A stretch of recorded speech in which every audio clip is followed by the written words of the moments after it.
nos ocupa a todos, básicamente porque tiene que ver con los criterios respecto de la actualización de los créditos de las personas que trabajan, pero consecuentemente los criterios respecto de los créditos de las personas que también trabajan, que son nuestros créditos, son nuestro sustento familiar y alimenticio, que son nuestros honorarios profesionales.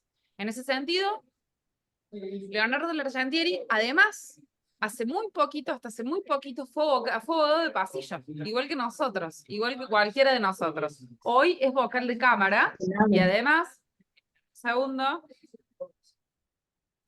Leonardo es, como les decía, actualmente vocal de cámara en Córdoba. Es abogado, escribano, especialista en Derecho del Trabajo, diplomado en Ley de Riesgos, diplomado en Derecho Procesal Laboral, adscripto a la Cátedra de Derecho del Trabajo y de la Seguridad Social, autor y coautor en diversas publicaciones, disertante, docente de grado y de posgrado y actual vocal, como decía, en la excelentísima Cámara del Trabajo de Córdoba.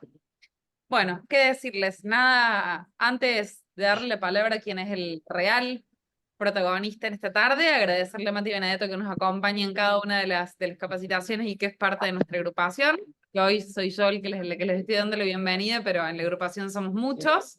Agradecerle a Ceci González Schumann, que en representación de Abogacía y Litigante Unido y está presente. Agradecerle a David Rossi, parte de nuestra agrupación, que trabaja en Oliva con nosotros y que es un referente de esa ciudad, de nuestros colegas hermanos de Oliva.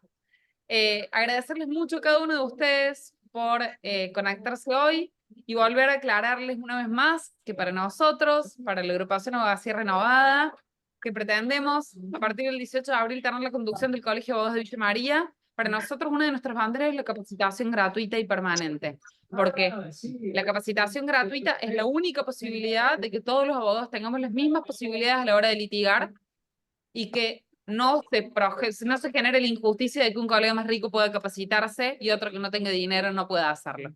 Así que sin más preámbulos, adelante Leonardo, vamos a organizar la clase de la siguiente manera. Leonardo va primero a dar la clase y luego va a responder consultas al final, sobre el final de la clase. Adelante Leonardo, es un gusto tenerte, un gran honor y que les guste mucho la clase a todos.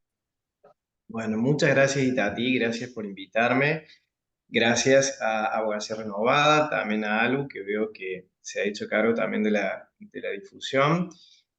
Agrego, me atrevo a agregar, en referencia a lo que decía Itati, ciertamente estamos, la charla o el comentario que yo les voy a referir, si bien hace referencia a los intereses, como bien decía Itati, estamos hablando de los intereses en el marco de reclamos judiciales que involucran a trabajadores, o sea, son personas de preferente tutela, y yo me atrevo a agregar en este contexto de que no solamente estamos frente a personas trabajadoras, yo voy a tratar de desarrollar en lo específico la indemnización en el marco de la ley de riesgo, con lo cual estamos frente a sujetos de doble, si se quiere, protección, una por ser trabajador y otro por estar pasando por una situación de pérdida de capacidad laborativa, o sea, en definitiva quedan amparados también en ese marco.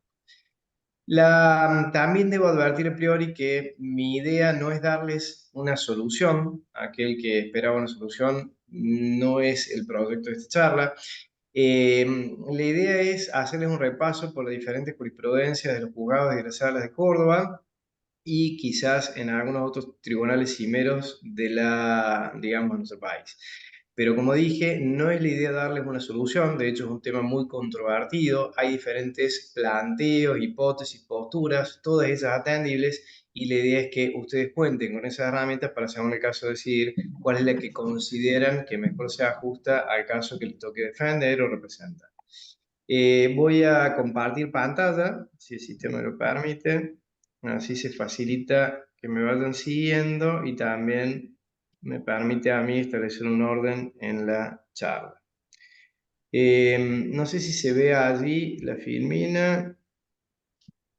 A ver, ahí la ampliar. ¿Pueden ver la filmina? Sí, sí, se ve bien, Perfecto. Leonardo. Bien, bueno. El desafío entonces, el interés,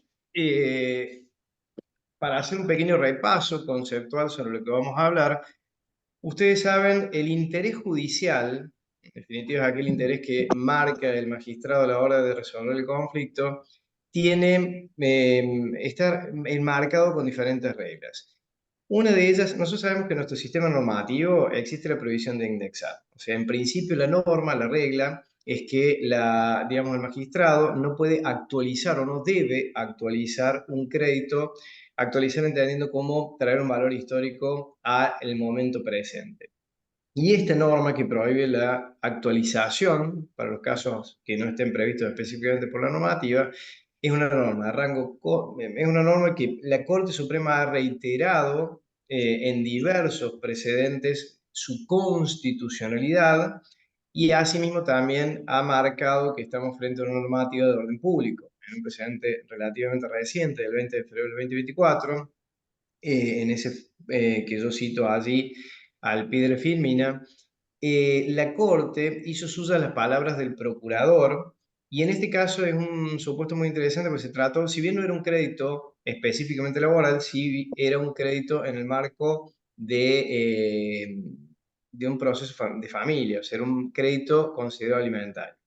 En este precedente, el juzgado de primera instancia había establecido un mecanismo de ajuste sobre esa deuda mensual de carácter alimentario que tenía derecho el pretensor.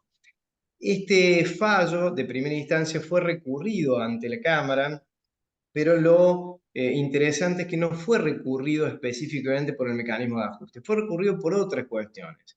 Sin embargo, la Cámara revoca ese mecanismo de ajuste porque interpreta que las normas que prohíben la actualización o la indexación son de orden público y deben ser aplicadas de esa manera por el magistrado. Y esto es confirmado por la Corte, que, como les dije, hace suyas las palabras del procurador y en definitiva refiere de que efectivamente, por más que no haya sido motivo de agravio en ese caso concreto, o sea, no conformaba los términos recursivos, siendo normas de orden público igualmente debían ser aplicadas.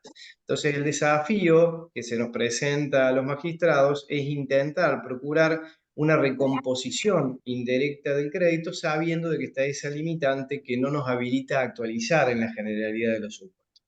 Es muy interesante lo que dice Lorenzetti en el Código Civil y Comercial comentado, dice: al final se termina cayendo en una contradicción lógica, no se permite la actualización por vía directa, pero se acepta por la denominada vía indirecta, con lo cual en los hechos las deudas se terminan actualizando pese a la previsión legal. O sea, lo que nos está referenciando Lorenzetti es que muchas veces la tasa de interés que aplican los magistrados procuran en algún punto traer ese valor del crédito a valores actuales, o por lo menos recomponer ese crédito que ha sufrido depreciación.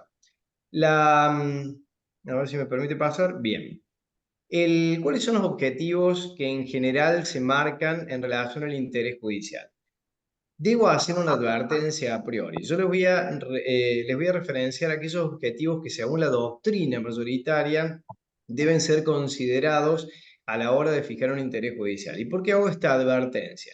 Porque podemos ver que en la realidad cotidiana de los tribunales y demás, muchas veces a priori pareciera de que estos objetivos no son del todo cumplidos. Lo cierto es que en periodos de semejante inflación, o digamos en el contexto económico tan sensible en el cual estamos inmersos, muchas veces se torna en la práctica ciertamente complejo ubicar una tasa de interés que al mismo tiempo intenta recomponer el crédito, pero no se torne demasiado oneroso o ponga en riesgo la continuación del sistema en el marco de la ley de riesgo o la subsistencia, en definitiva, de las empresas que son las que prestan, las que habilitan al trabajador a ejercer su función. Y este es el fundamento que, si ustedes leen detenidamente el precedente Serem, es el que utiliza el Tribunal Superior de Justicia. A giro. Bueno, se ve que alguien está manejando con el celular. Les pido que silencien, así podemos escuchar todo. Por favor, silencien los micrófonos, así el doctor puede seguir tranquilo. Ceci, ¿está? Se ve que el doctor tuvo un inconveniente de tránsito, estaba enojado con algún otro conductor. No se ha dado cuenta, pero bueno. Bueno. Fíjate, Ceci, si podés poner la función, discúlpame, Leonardo, un segundo. Sí, Si podés poner la función de que no puedan activar los micrófonos ellos. Ah, bien, genial. Fíjate, ¿vale?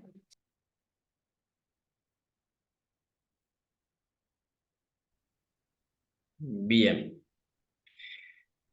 Entonces, como le decía, si nosotros vemos los objetivos que marca la doctrina en general, establece de que como objetivo directo del interés, lo que se procura es restablecer la equidad, es un efecto cancelatorio razonablemente justo, o sea, procura compensar la inflación y al mismo tiempo de la desvalorización monetaria, o sea, la pérdida de ese crédito que sufre a partir de el aumento de los precios en general y también de la devaloración de la moneda en comparación con otras monedas. Asimismo, busca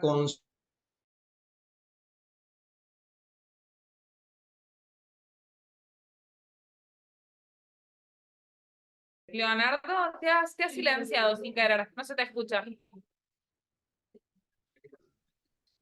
yo sí me puedo volver a... Bueno, ahora Ahí sí se me está. escucha. Exacto, sí se te escucha perfecto. Bien.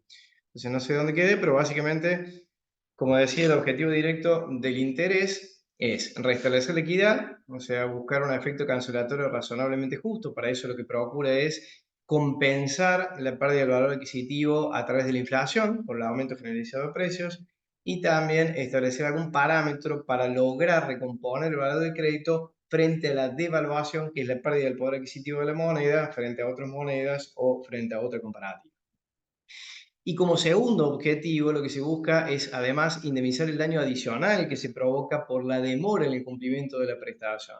Ese daño adicional que muchas veces importa la postergación del consumo, o sea, la persona que el acreedor, frente a la demora en el pago de su crédito, evidentemente hay determinados bienes que se va a ver privado de consumir al menos en lo inmediato. Y también puede potencialmente implicar una postergación de la renta potencial frustrada, porque si hubiese percibido ese dinero en tiempo, podría haber realizado algún tipo de inversión o al menos poner ese dinero en alguna especie de plazo fijo o alguna rentabilidad que a su vez le genere determinado rédito.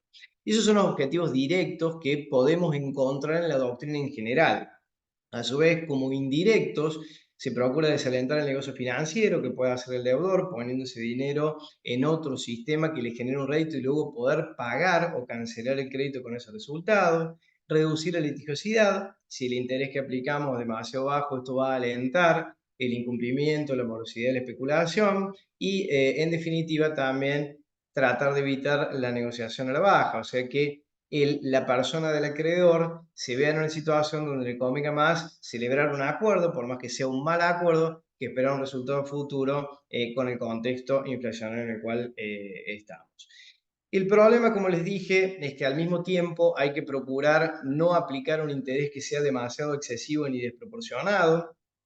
Aquí, si nosotros leemos en detalle, como les decía hace un rato, el presidente del TCJ Serem, ciertamente el TCJ hace referencia a estos objetivos del interés, habla de compensar la inflación y demás, pero inmediatamente les pone un freno y establece de que al mismo tiempo se debe garantizar la subsistencia de las empresas, la subsistencia de aquellos que en definitiva son, digamos, quienes lo dan trabajo a los operarios.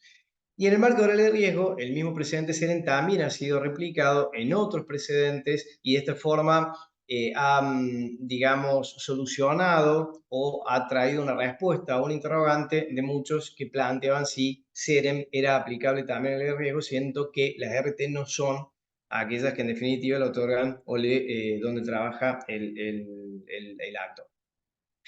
Pero la Corte también tiene esa línea limitante. Si ustedes ven en un precedente que salió recientemente el 29 de febrero del 2024, una Oliva contra Coma, la Corte digamos, se explaya en contra del acuerdo marco celebrado a nivel nacional por la 2764. A nivel nacional, los camaristas lo que hicieron fue celebrar un acta de acuerdo. Ya lo venían haciendo con anterioridad en otros supuestos, un acta de acuerdo no vinculante, donde todos intentan concertar determinados criterios y, en definitiva, adoptar lo que dispone la mayoría. En ese acta de acuerdo se estableció no modificar la tasa de interés que venían aplicando, pero sí buscar otro mecanismo alternativo para lograr la mejora en la prestación. Por eso, instrumentaron un mecanismo de capitalización periódica de ese crédito. La Corte dijo, esto no es correcto, la única capitalización que habilita el Código Civil es a partir de la notificación de la demanda y es por única vez. En realidad, si yo me voy al texto normativo, lo que dice el artículo 770 es que se va a capitalizar desde la notificación de la demanda. Pero ciertamente lo que se ha entendido es que en realidad la única capitalización admitida dentro del proceso judicial sería al momento de notificar la demanda. Yo en realidad les estoy haciendo un parámetro de algunos conceptos a priori para después entrar a tallar en lo específico en el de riesgo de trabajo. Hago un paréntesis aquí, la capitalización a partir del momento de la notificación de la demanda me parece que en algunos casos no termina siendo del todo equitativa, porque termino premiando más a quien se demoró más en presentar la demanda, ¿no es cierto? Porque va a ser mayor el lapso temporal anterior y por ende el interés generado que luego se va a capitalizar para generar nuevos intereses. Entonces, no sé si es el mecanismo que más se ajusta a la realidad que tratamos de solucionar. Bien, bueno, en el marco, a ver si me permite pasar Filmina. Ahí está. En el viejo código de Vélez, ¿qué pasa con la potestad judicial? ¿Puede el tribunal seleccionar la tasa? Bueno, en el marco del viejo código de Vélez no había una limitante, claramente era una potestad judicial. En el marco del Código Civil y Comercial sí se establecen determinados parámetros, ya sea para el interés compensatorio como para el interés moratorio.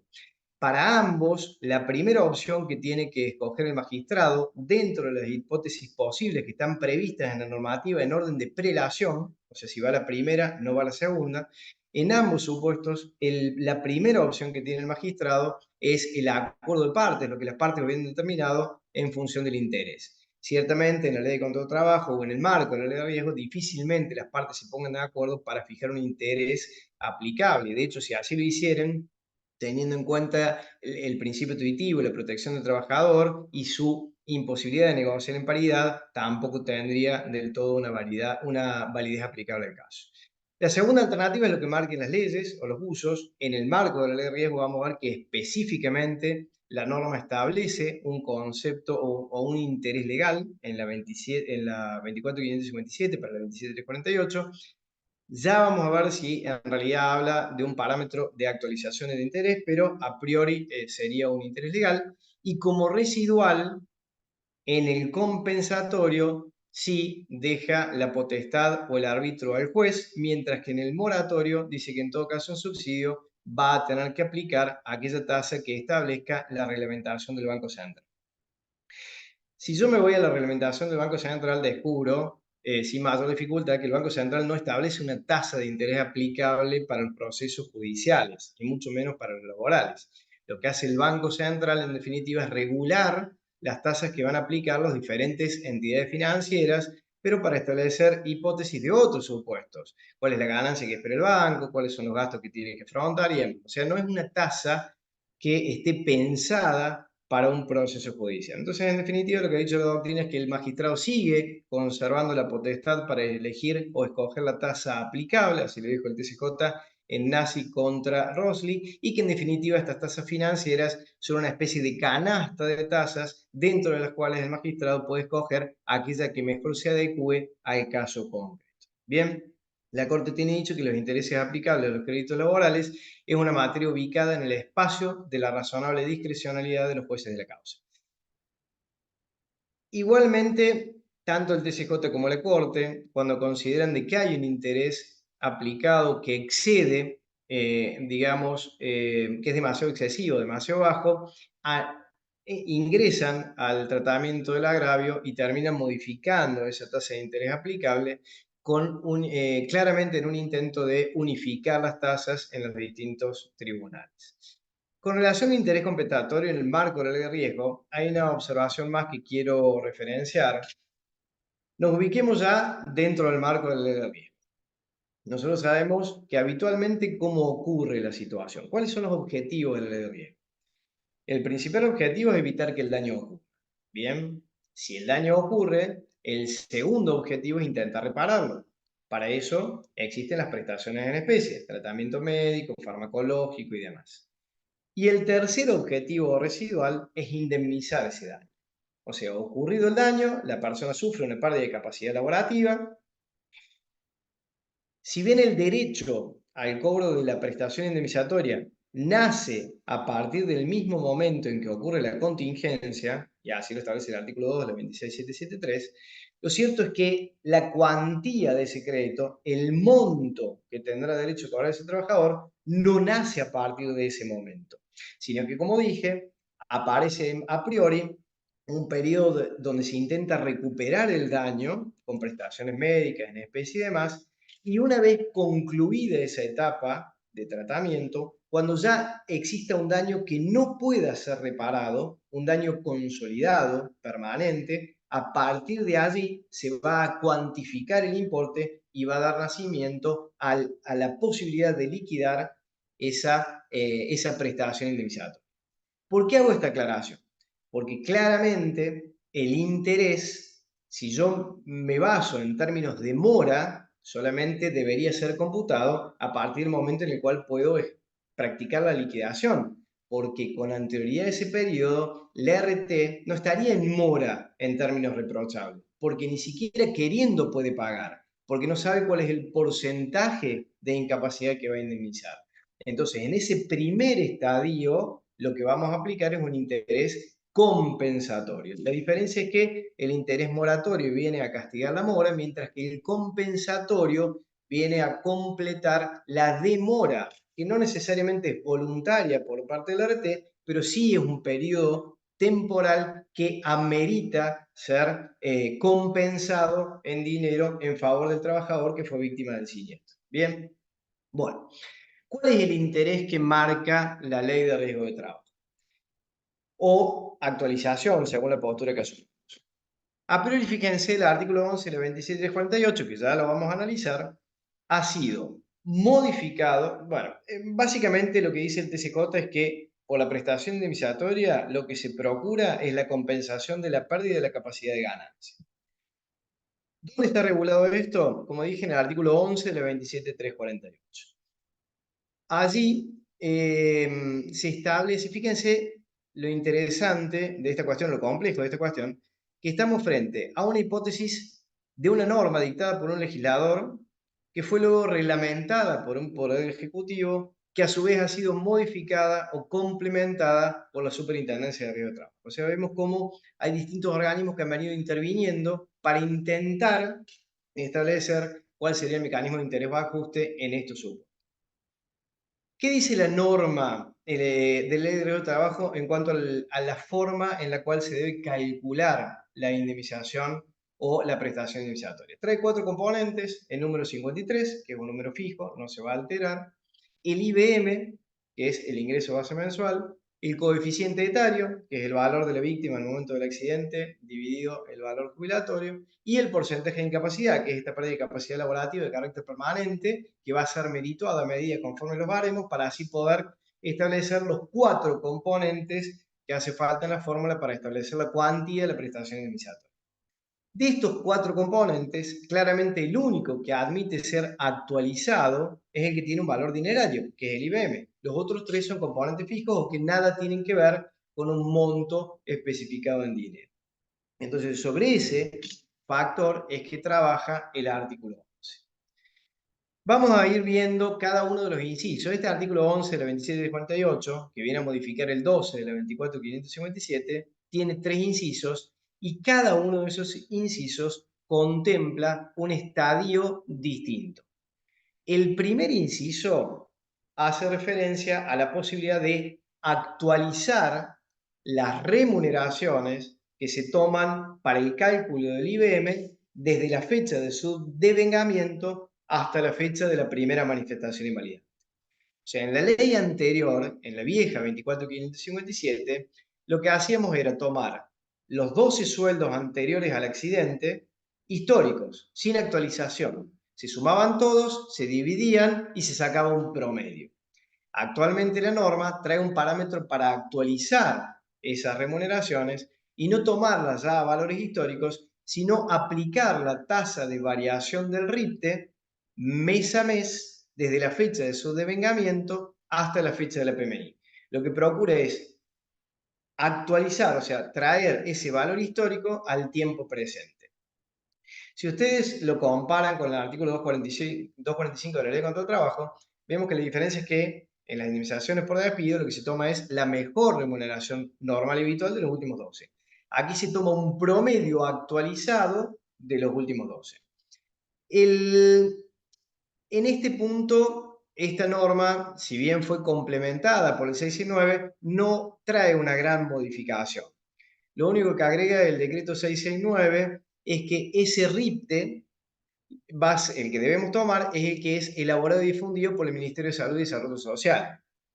Hay un error normativo porque en realidad ese ministerio no es el que establece el índice RIPTE, sino que es el Ministerio de Trabajo. Pero ciertamente hay una pequeña confusión en el DNU. Lo otro lo ha dejado como estaba, o sea, no hay una modificación del DNU en relación al primer inciso de la norma.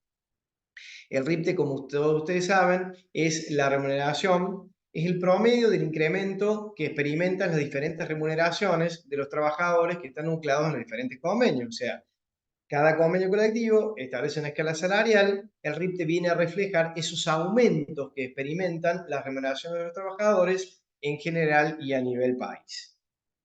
¿Qué pasa con el segundo inciso? Aquí sí ya hay una modificación un poquito más profunda entre la norma y el DNU y la reglamentación. El artículo 12, en el inciso 2, establece que esta actualización del segundo inciso, perdón, la actualización prevista en el segundo inciso, que ya no es la actualización de las remuneraciones, sino que es la actualización del IBM, del resultado de ese promedio. La primera modificación que hace es establecer hasta cuándo se va a actualizar en ese segundo inciso. La norma hacía referencia de que la actualización va a ser desde la PMI hasta el momento de la liquidación. Ese término liquidación es complementado o redefinido por el 669 y dice de que por liquidación debemos entender la fecha en que deba realizarse la puesta a disposición de la indemnización. Aquí hay una pequeña diferencia que es muy importante porque no es lo mismo establecer una tasa de actualización o interés hasta el momento de la liquidación que establecerlo hasta el momento en el cual la RT debe poner a disposición esa indemnización. ¿Por qué? Porque yo la liquidación la puedo realizar cuando tengo todos los componentes de la fórmula, el porcentaje de incapacidad, el IBM y demás. Pero esa liquidación normalmente se produce antes de citar a las partes a firmar un acuerdo o antes de que la RT esté en mora. Entonces, si yo hago ese cálculo histórico en el momento de la liquidación, va a haber un lapso temporal hasta el momento en el cual las partes celebren el acuerdo que no va a estar contemplado con interés de actualización. Por eso es que el DNU viene a reformular, viene a reemplazar el término de liquidación por la frase, la fecha en que deba realizarse la puesta a disposición.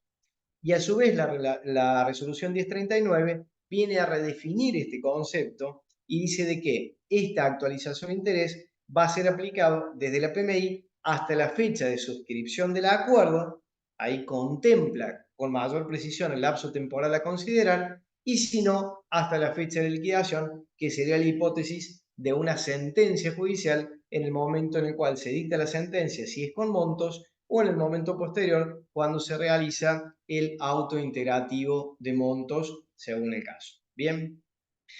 Pero la modificación más importante de este segundo inciso, y creo que es lo que a todos más nos interesa, hace referencia a la tasa que se debe aplicar en este segundo periodo, o sea, desde la fecha del PMI hasta la fecha de liquidación, suscripción del acuerdo, puesta a disposición y demás, sobre el IBM.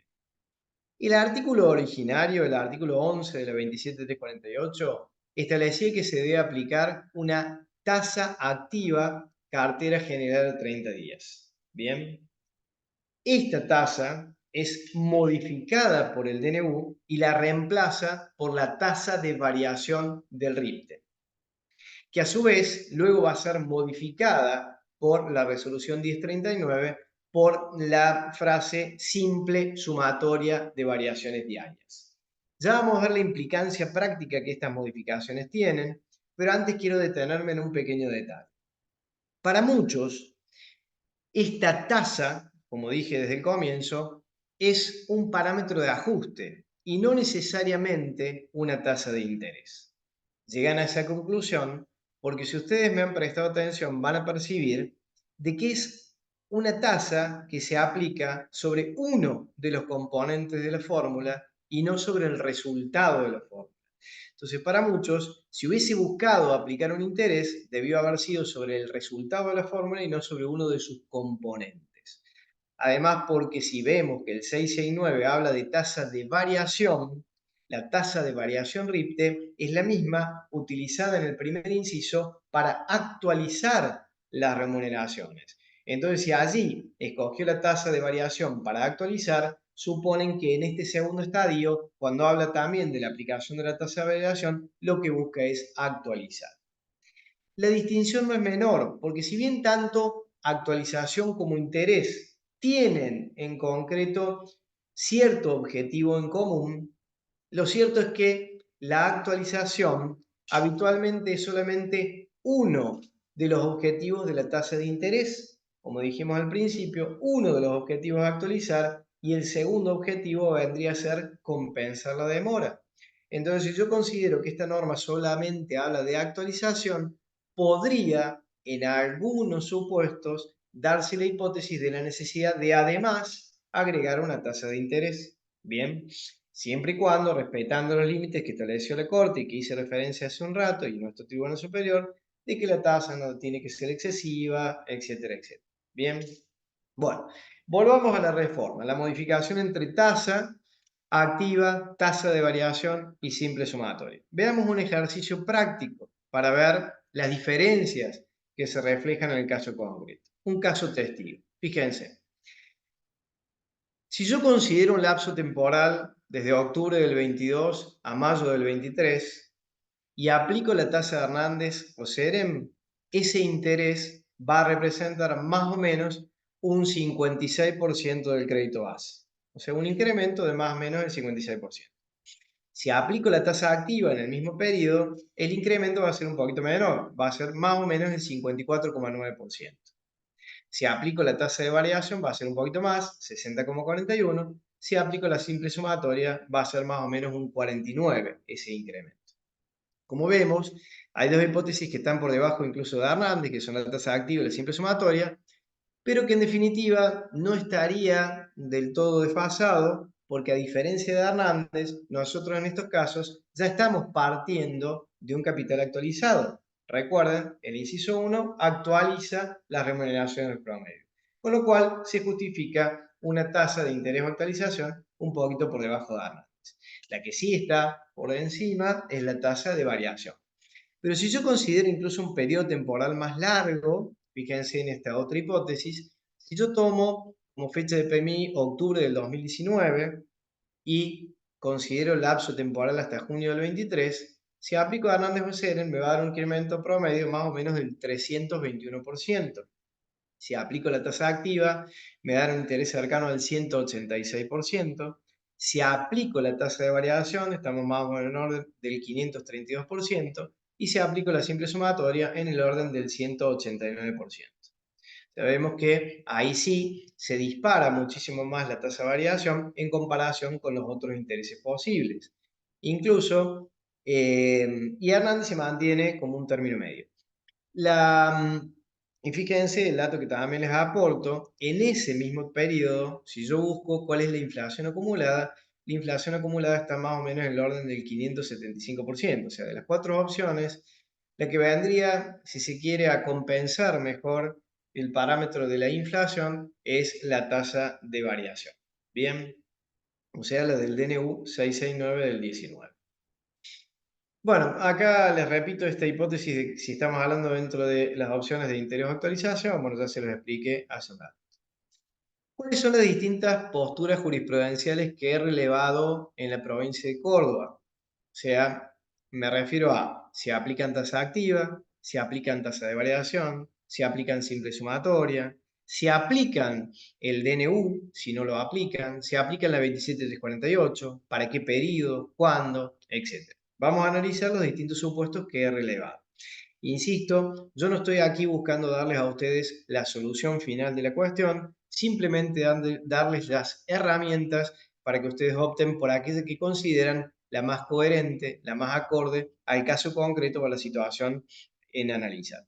Hago una advertencia también, como ustedes han visto en el gráfico de los casos testigos que yo he referenciado, en esta materia tan compleja nos podemos, en alguna hipótesis, encontrar con el fenómeno de la sábana corta. ¿Cuál es el fenómeno de la sábana corta? Yo tengo una sábana que si trato de taparme la cabeza, me descuido los pies, si trato de taparme los pies, me descubro la cabeza. O sea, en definitiva, estas diferentes opciones van a variar de acuerdo al periodo temporal que se considere. En algunos plazos puede ser mayor la tasa activa que la tasa de variación y en otros a la inversa. En general y en la actualidad, ciertamente la tasa de variación arroja un resultado por mucho superior al supuesto de la tasa activa. Pero bueno, veamos qué ha dicho la jurisprudencia hasta acá. Y lo voy a dividir en determinados o en distintos estadios temporales. La ley, o sea, el artículo 12 de la 27348 se dicta en marzo del 2017. Entonces, el primer cuestionamiento que se planteó es si podía ser aplicado para casos anteriores al dictado de esta ley. Para algunos aceptaron la aplicación y dentro de ellos que aceptaron la aplicación, algunos lo hicieron de manera directa, o sea, directamente dijeron a este caso se le aplica el artículo 12 y la 2748, porque entendieron de que en definitiva viene a mejorar la condición del crédito y para ello previamente declaraban la inconstitucionalidad del artículo 20, que establece claramente que esta normativa debe ser aplicada a supuestos ocurridos con posterioridad a la norma.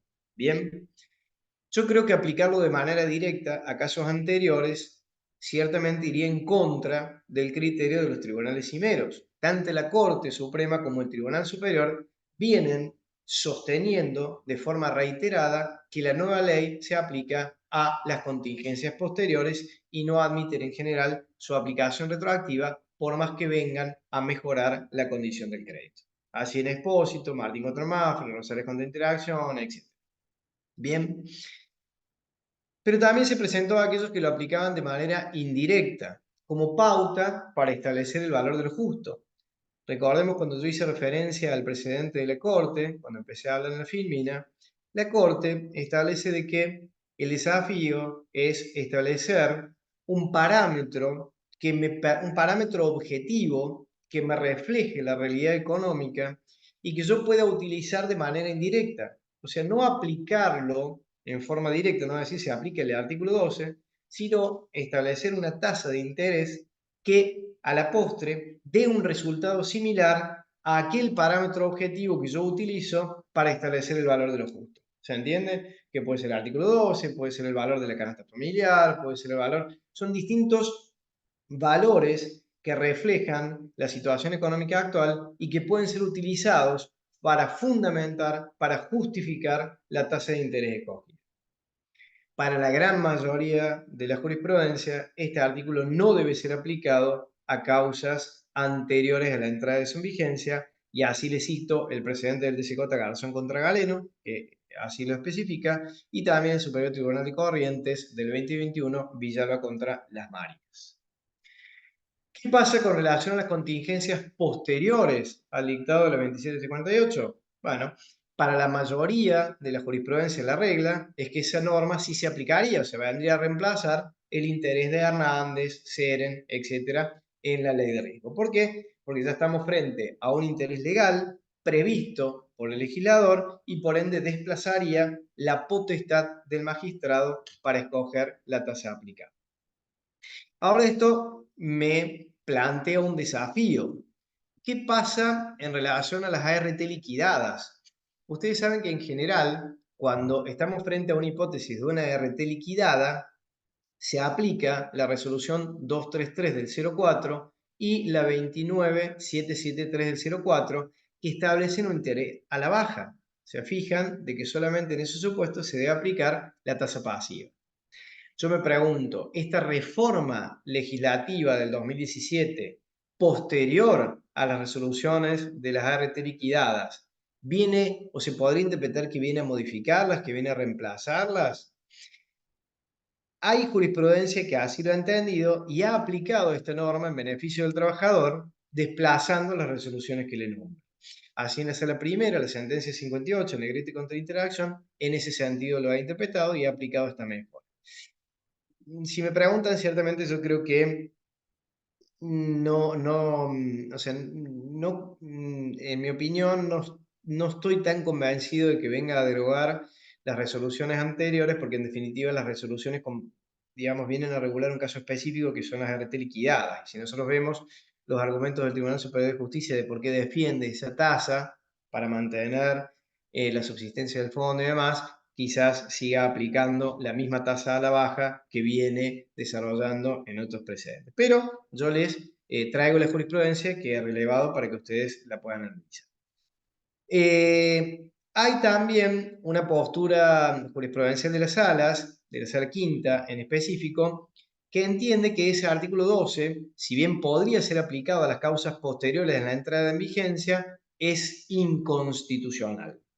O sea, entienden de que el inciso segundo que establece la tasa activa va en contra de la Constitución porque importa una situación, digamos, más peyorativa que Hernández o que Quesere. Fíjense, el antecedente dice, esta sala suelen decir que el transcurso del tiempo deja de entrever claramente que la previsión normativa, otrora beneficiosa de acuerdo a las circunstancias y variables económicas, no da respuesta adecuada a la depreciación del capital como consecuencia del proceso de inflación. Entonces, ¿qué hace esta sala?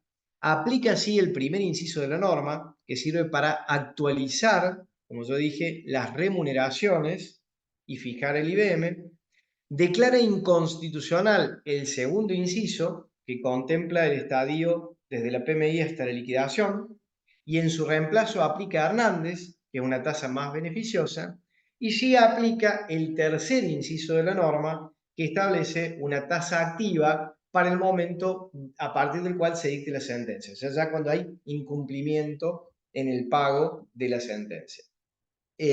No aplica en general el DNU 669, porque declarando la inconstitucionalidad de ese segundo inciso, y siendo que el DNU viene a modificar o reglamentar ese inciso, ergo, declarando la inconstitucionalidad del inciso, tampoco debiera aplicar los DNU que lo reglamentan.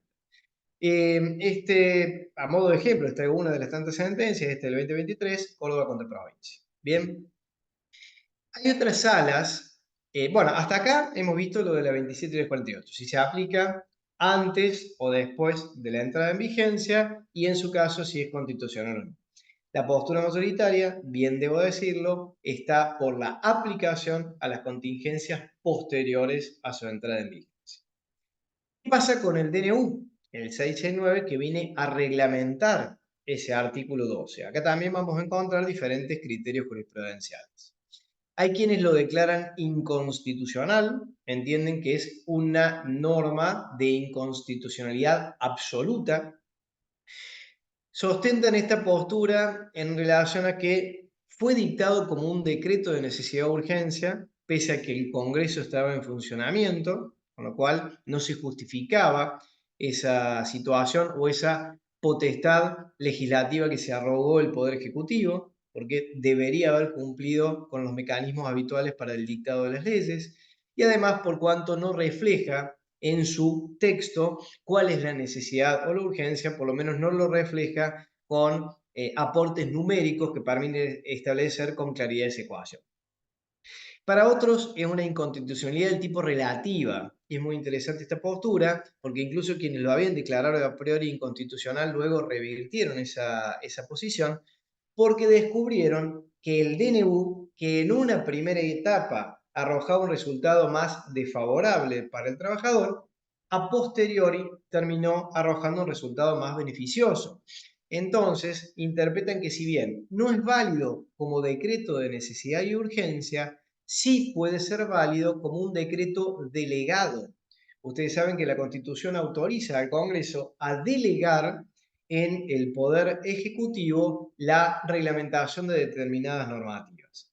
Y la propia ley, la 24.557, en el artículo 11.3, establece de que el Poder Ejecutivo puede reglamentar la prestación indemnizatoria siempre y cuando la mejore.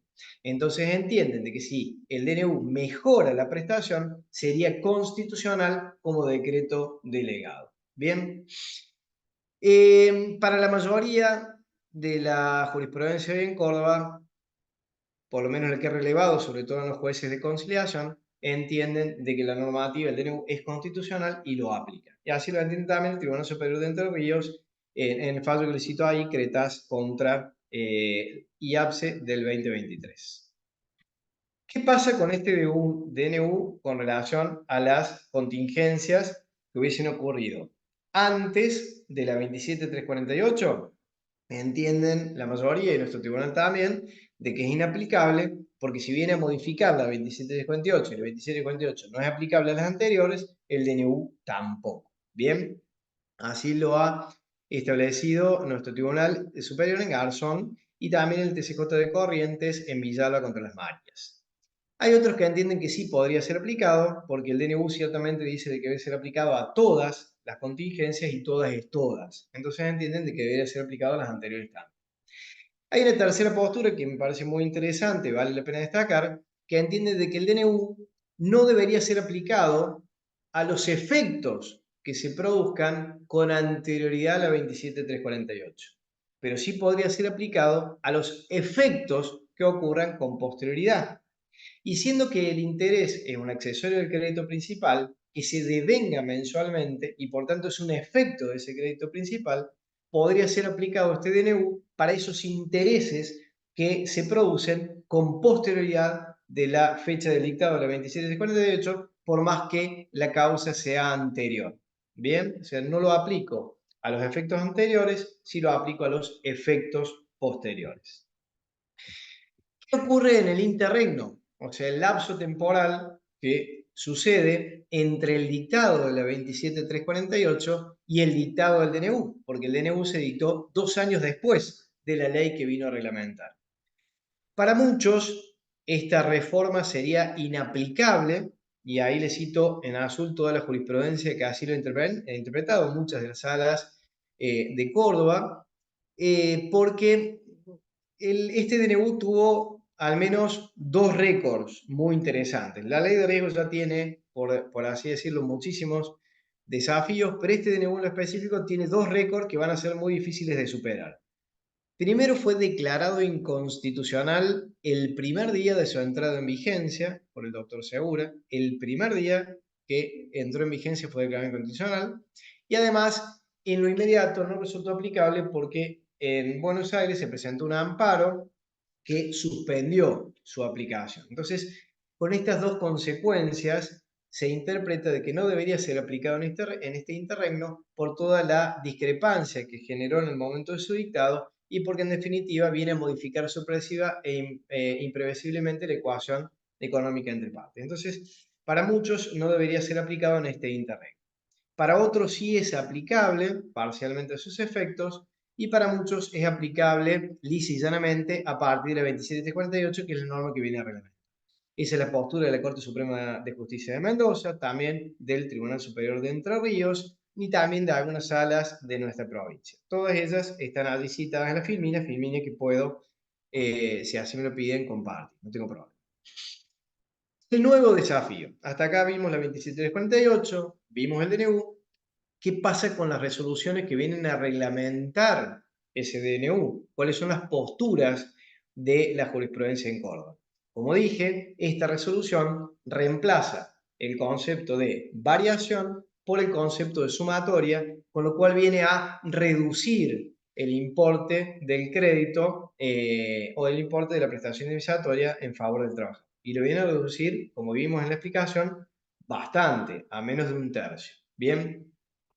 Para algunos sí corresponde su aplicación, así lo sostiene sobre todo la Sala Sexta, y por ende termina dando un resultado bastante inferior al que determina la mayoría de los jueces de conciliación.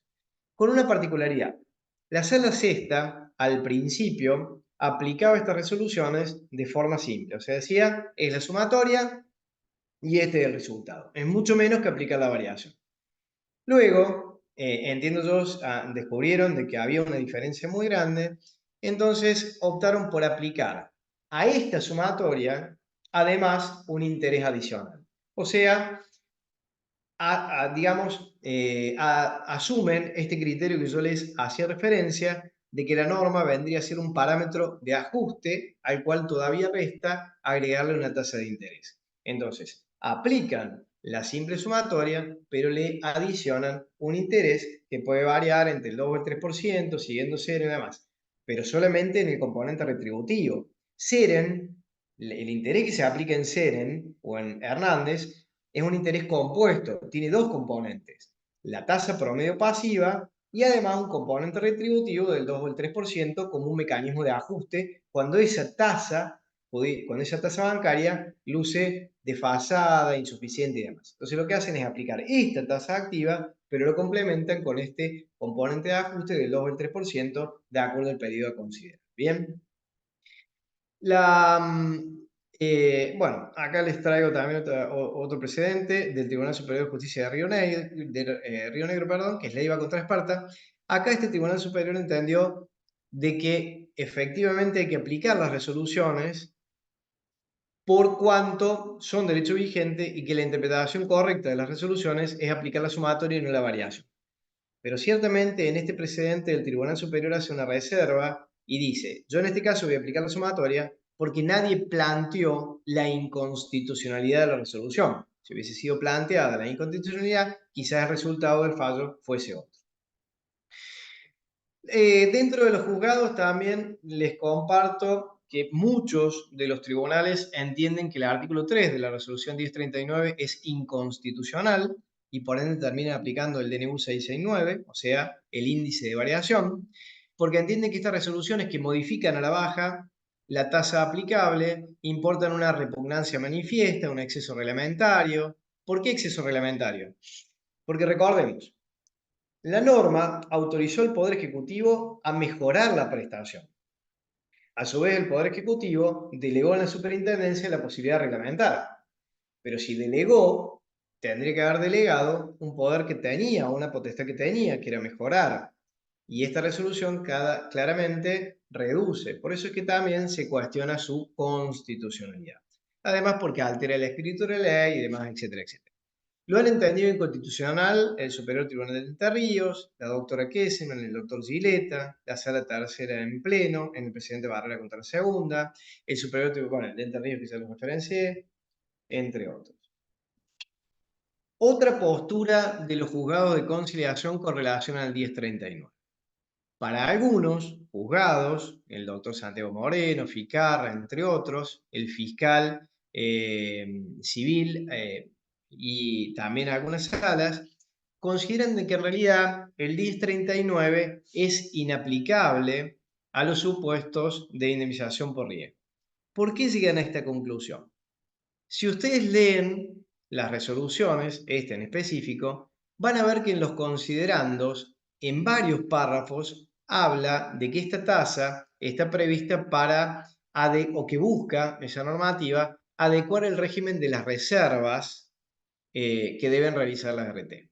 No sé si ustedes saben, pero la RT cada vez que tiene un juicio en su contra, tiene que hacer como una especie de preembargo, tiene que, digamos, determinar una determinada suma de dinero y ponerla a resguardo para garantía del cumplimiento de esa sentencia. Entonces, en una interpretación de determinados jueces, establecen de que en realidad esta resolución viene a reglamentar la tasa que se debe aplicar a esas reservas de encaje y no a la indemnización que tiene derecho el trabajador a percibir. Bien. Otra postura que también ha relevado es que muchos de los jueces de conciliación interpretan de que en realidad la resolución que reemplaza la sumatoria no vendría a reemplazar la sumatoria por la variación, sino que explica cómo aplicar la variación y en definitiva llegan al mismo resultado que la postura mayoritaria de jurisprudencia del INCO. Se termina aplicando la hipótesis más beneficiosa para el trabajador. Así lo hace el doctor Cuenca, el doctor Serra López, la sala octava en ese precedente Cejas contra Galeno, entre otros.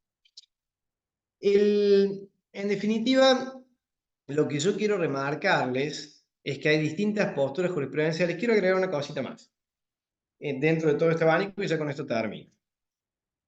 También hay una postura jurisprudencial que interpreta que la norma, el artículo 2748, modificado por el DNU, reglamentado por la resolución, debe ser aplicada en el contexto y realizando una interpretación sistemática de su articulado, y para realizar esa interpretación sistemática también buscan establecer cuál fue la intención del legislador a la hora de su dictado.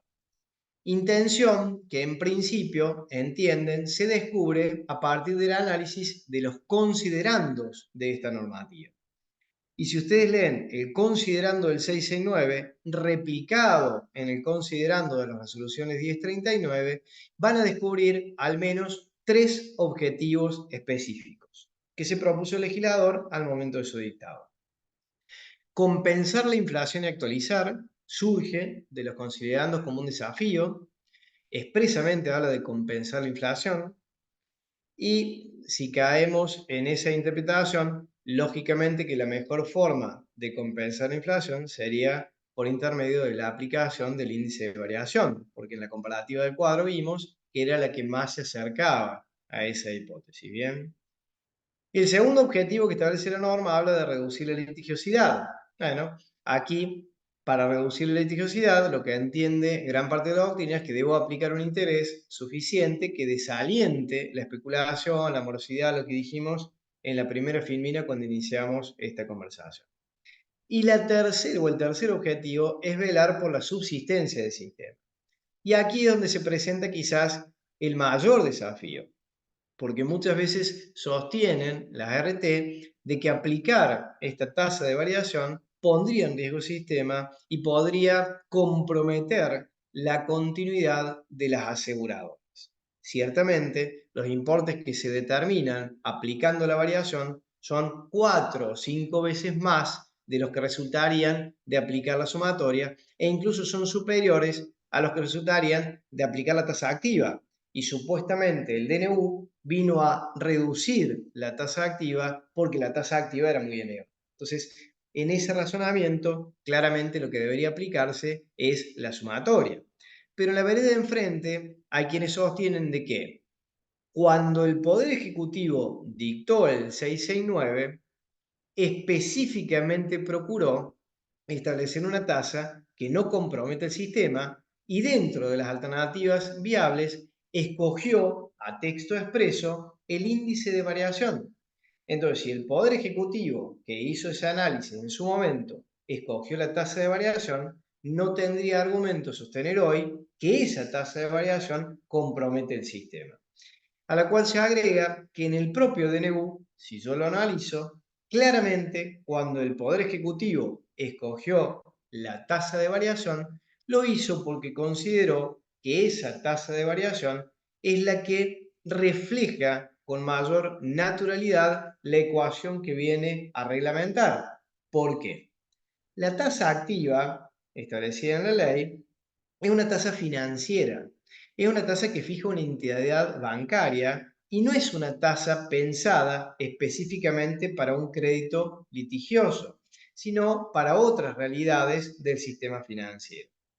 En cambio, la tasa de variación del índice RIPTE, siendo que el RIPTE refleja el incremento de las remuneraciones de los trabajadores y que al incrementarse la remuneración del trabajador, también se aumenta la alícuota que la RT cobra, o sea que en definitiva vendría a reflejar, por lo menos en lo específico, con mayor claridad el crédito que viene a reglamentar, sería la tasa que mejor se adecua. Hasta aquí, bueno, les traje un relevamiento de la jurisprudencia en general, espero les haya sido de utilidad. Yo creo que esta situación todavía no ha concluido, el Tribunal Superior no ha resuelto aún la cuestión, y la Corte, si nosotros, el otro día yo estaba compartiendo una charla con el doctor Toser y él remarcaba de que normalmente las causas que está resolviendo hoy la Corte son causas que han iniciado hace 12 años o más, con lo cual esta situación probablemente demore en resolverse, salvo que haya algún interés en anticiparlo por alguna cuestión. Pero probablemente la resolución de la Corte demore un poquito más en llegar. Dentro de todas estas hipótesis hay combinaciones posibles, pero reitero, el desafío es establecer una tasa que mantenga el valor de ese crédito, pero al mismo tiempo también intentar o procurar que no sea demasiado excesiva, que ponga en riesgo la subsistencia del sistema. Bueno, en ese desafío estamos y por eso es que existe semejante o tanta controversia o diferencia jurisprudencial y criterios entre los distintos tribunales intervinientes. Muchas gracias. Estoy abierto a preguntas, comentarios, lo que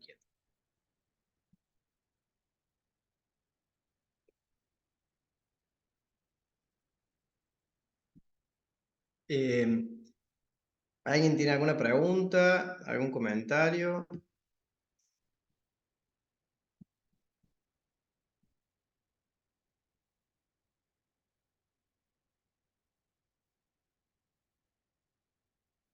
Bien, bueno, si no hay ninguna pregunta, yo no, a ver si les puedo habilitar el micrófono. Bien, si no hay ninguna pregunta, si alguien tiene alguna pregunta, le quiere formular por el No, chat. por ahora, por lo menos en el chat no figura ninguna pregunta, Bien, ¿quieren solamente habilitar el saludos, micrófono? A ver si excelente alguien quiere preguntar. exposición. Así que si no hay ninguna pregunta, ya vamos a dar por finalizado. Bueno, cómo no, si no hay ninguna pregunta, si no quieren habilitar el micrófono para que alguien pregunte, si no directamente ya damos por concluida la charla. Es un tema, ¿me activas el micrófono? Hay alguien que está pidiendo ahí, Tati, que le active el micrófono.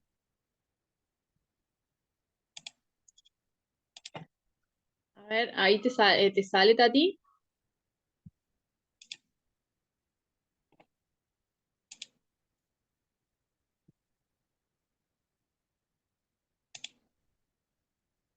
Bueno, aprovecho, hay alguien ahí que está preguntando cuál es, me dice que no entendió muy bien el criterio de la sala sexta.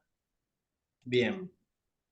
Lo vuelvo a explicar. Lo que hace la sala sexta en varios precedentes, y creo que lo mantiene actualmente, es, dentro de las hipótesis posibles, o sea, aplicar tasa activa, aplicar variación o aplicar sumatoria, aplican la sumatoria. Pero como la sumatoria es la hipótesis quizás menos beneficiosa para el trabajador y que incluso probablemente esté por debajo de Hernández y demás, lo que hacen es complementar esa tasa y le agregan un componente retributivo, un componente de ajuste, que es ese 2 o 3% mensual que utiliza el TCJ en el precedente de Hernández, en CEREM. O sea, es un componente de ajuste, interpretando de que, si se quiere, la tasa normativa es una tasa de actualización y que todavía resta agregarle algún interés que lo complemente para que el resultado final no sea muy bajo en definitiva. La sumatoria lo reduce mucho. Bien, pero esa es una de las hipótesis posibles dentro de la jurisprudencia. En general, la postura mayoritaria que se ha relevado en Córdoba es tratar de optar por tasas un poquito más elevadas. Pero bueno, todavía es una cuestión que está abierta.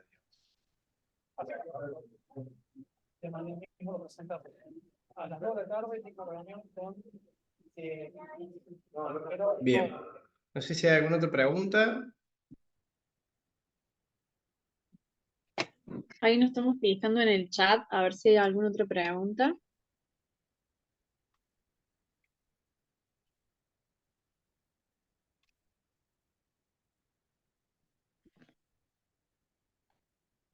¿Sí?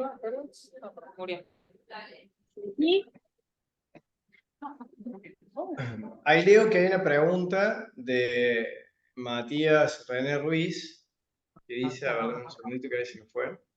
Está tocando Daniela, nos fue tocada Riera. ¿Cuál era? Pero no estoy así, es familia, no era muy conocido. Sí. Había una pregunta de René Ruiz, pero se me movió el chat. No lo estoy encontrando. Recién había leído. Bueno, creo que él preguntaba qué criterios están teniendo los juzgados para actualizar los adicionales. O sea, cuando hay una incapacidad elevada que supera el 50% más, el sistema prevé la CAPU, que es la compensación adicional por pago único, y el Tribunal Superior de Justicia en ese tema, tengo jurisprudencia que así lo ha considerado, aplica, o sea, en general, la CAPU queda congelada al momento de la PMI. O sea, se podrá aplicar el sistema de actualización que establecen las resoluciones del Ministerio de Trabajo, pero nos basamos en la resolución de la fecha de la PMI. A partir de allí, intereses Hernández hasta el momento de la liquidación. Ese es el criterio de TCJ, al menos hasta donde yo lo he relevado. Y entiendo que los juzgados de conciliación deben estar en la misma línea. O sea, se congela el capo en el momento de la PMI y a partir de allí se aplica a Hernández. Porque esta norma, el artículo 12, en realidad no viene a reglamentar la capo, viene a reglamentar la fórmula, o sea, el resultado de la indemnización por incapacidad. Bien. Creo que no hay ninguna otra pregunta, No, o ahí me por lo estaba menos fijando en el cuento. chat. Después acá, Leonardo, disculpa. Sí, sí. Belén Minari pregunta. Dice que tiene un caso con PMI anterior a la 27348, que agotó la vía administrativa y pregunta qué perspectiva aplican en el procedimiento declarativo abreviado. ¿Tiene un caso con PMI anterior a la 27348? Qué Sí. bárbaro. Porque la 27348 es del 2017. Me llama la atención que no esté prescripto, pero no, en los casos anteriores a la 27348, como les mostré en la filmina, la postura mayoritaria es aplicar a Hernández y Serem, de acuerdo al periodo considerado. Pero ahí no regiría la 27348 por este criterio del Código Civil y Comercial que establece la irretroactividad de la normativa. Bien.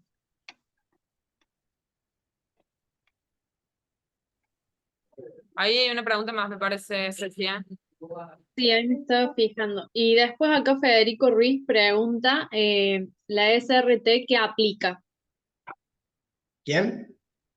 La superintendencia, ¿qué aplica? La superintendencia, hasta donde he relevado, yo debo confesar que, obviamente, desde que dejé de ser abogado litigante, no estoy yendo a la comisión médica, pero sí me han comentado abogados que habitualmente se presentan allí que a partir de la resolución 332, que viene a complementar la 1039, aplican la tasa de sumatorio. O sea, dentro de la hipótesis posible, la que en los hechos es menos favorable al trabajador.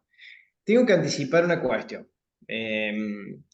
Si bien la mayoría de la jurisprudencia de Córdoba está aplicando, de acuerdo al relevante que he hecho, tasas superiores a la simple sumatoria, ya sea porque la declaran inconstitucional, ya sea porque aplican la variación, ya sea porque lo compensan con un interés adicional, están mejorando la simple sumatoria, el Tribunal Superior de Justicia, como dije, todavía no se ha expedido. Y sí, hace recientemente poco se publicó en Comercio y Justicia la opinión del fiscal. Hay un proceso judicial que está a la espera de resolución por el Tribunal Superior de Justicia y como se planteó en inconstitucionalidad, el Tribunal Superior le corre vista al fiscal y espera su opinión. Bueno, la opinión del fiscal fue por la aplicación de la sumatoria. O sea, el fiscal entiende de que esa normativa es constitucional y que corresponde aplicar la sumatoria. Con lo cual, como dije, esta no es una discusión que esté zanjada, las hipótesis están muy todavía latentes y abiertas a cualquier tipo de conclusión. Por eso es que no hay yo por eso dije de entrada que no podía anticipar un criterio, simplemente un relevamiento para que ustedes tengan la información suficiente. Pero no es una situación que esté definida. El resultado está abierto y veremos cómo se resuelve. Entre los tribunales superiores en comparación con otras provincias, como dije, el de Río Negro lo declaró aplicable y aplica la sumatoria, hizo una reserva, dijo en este caso no me plantearon inconstitucionalidad, por eso aplico esta tasa, pero hay otros tribunales que sí la han declarado inconstitucional y por ende aplican la variación. Pero hay muchas opciones. Yo hace poquito estuve en Salta y en Salta aplican la sumatoria. De hecho, en Salta, incluso para los créditos de origen laboral, o sea, para los despidos, también aplican la tasa activa. Entonces, a ellos en definitiva esta normativa no les cambia mucho el amperímetro en cuanto a la tasa aplicable. A nosotros sí, porque cuando veníamos aplicando a Hernández era un resultado más favorable. De hecho, en su momento hice una comparativa de los intereses aplicados en las distintas provincias y si bien no viene el caso, porque acá estamos hablando de ley de riesgo, pero se los traigo a colación para que ustedes puedan ver la comparativa.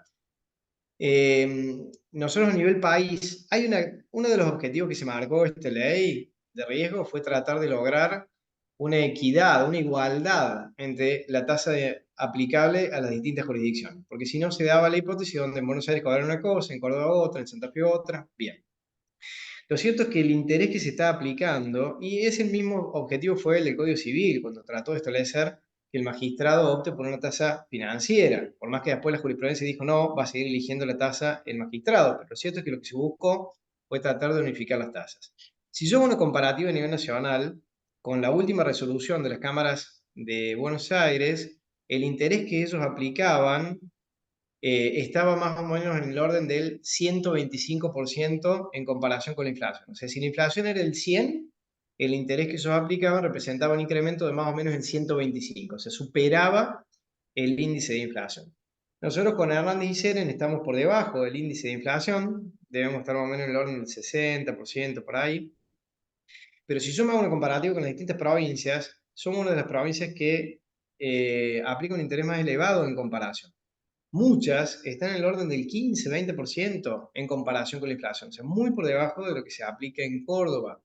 Y por eso el estado de inflación, el fenómeno es alto que solamente aplica tasa activa, que en la práctica en algunos periodos es menor que Hernández, porque Hernández tiene este componente adicional del 2 o el 3%, además la tasa promedio básica. Pero bueno, son hipótesis, digamos, es más de la información que les comparto como para que ustedes vean que Córdoba, por lo menos en los créditos laborales, si bien no acompaña la inflación, está a nivel nacional en una posición bastante mejorada en relación con otras provincias. Bueno, sí, los escucho, perdón. Bien, después acá hay otra pregunta más. Pregunta Luciana Amadí.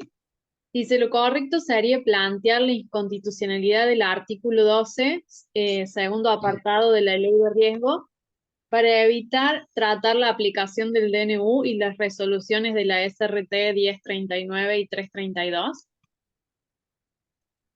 Esa es no sé si me está preguntando a mí la opinión o si él está haciendo una afirmación, Sí, no pero entendíamos bien.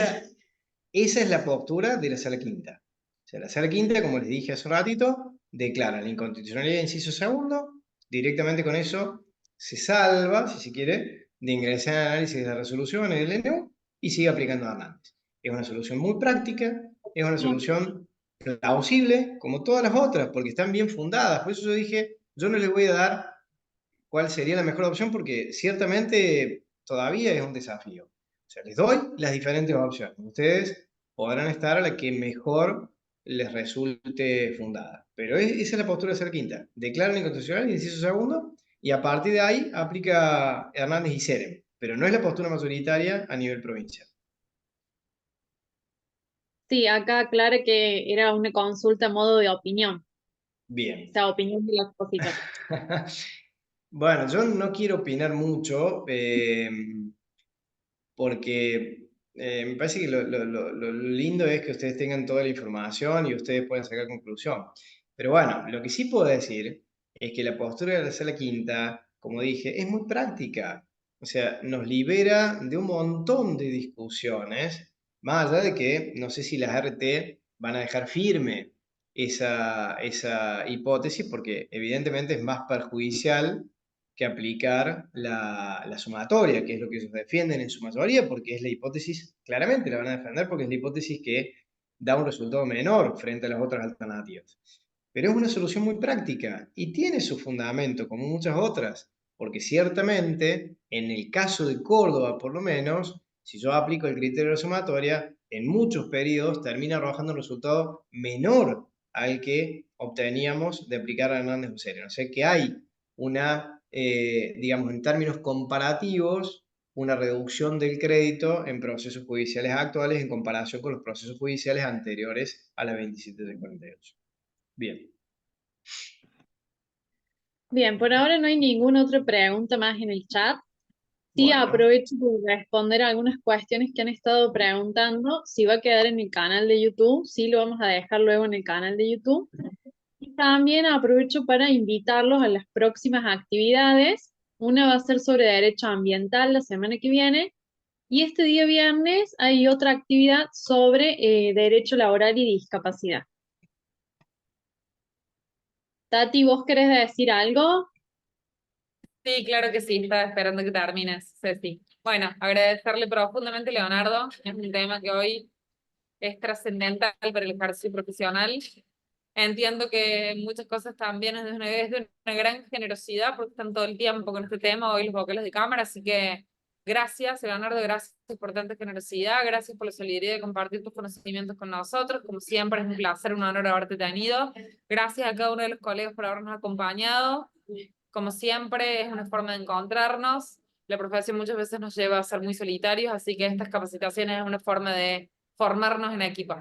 Gracias, Ceci, por el apoyo de siempre. Gracias a todos los de la agrupación que estuvieron presentes y sobre todo gracias de nuevo, Leonardo. Un beso grande a Bueno, todos. Que estén muy bien. gracias por invitarme, gracias por estar. Hasta luego. Hasta Hasta luego. luego.